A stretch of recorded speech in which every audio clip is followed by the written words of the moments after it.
ওর নাম কি? নিশান। আচ্ছা নিশান বলো তো দেখি, ব্যাস যদি 10 সেন্টিমিটার হয় ব্যাসার্ধ কত হবে? 5। কিভাবে বুঝছো? ব্যাস এটা পুরোটা কি ব্যাস। এখন ব্যাস যদি 10 সেন্টিমিটার হয় ব্যাসার্ধ কত হবে? 5 সেন্টিমিটার। তাহলে এখানে কোন সূত্র বসছে বলো তো ব্যাসার্ধের? এই সূত্র নাকি এই সূত্র? কোনটা হবে?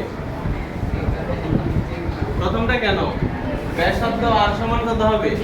d/2। তাহলে ব্যাসার্ধ বের করতে হলে 10 এর 2 ভাগ করলে কত হয়? 5। তাহলে ব্যাস যদি 10 হয় ব্যাসার্ধ কত হবে? 5।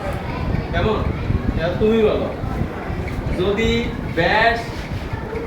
ব্যাসার্ধ 2 সেন্টিমিটার হয় তাহলে ব্যাস কত হবে?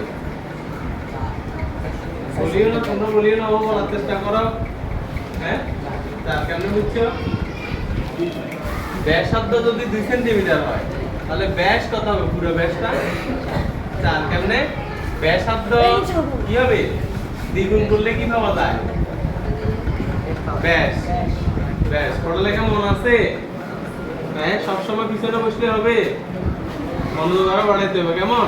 ঠিক আছে, যাও তোমরা।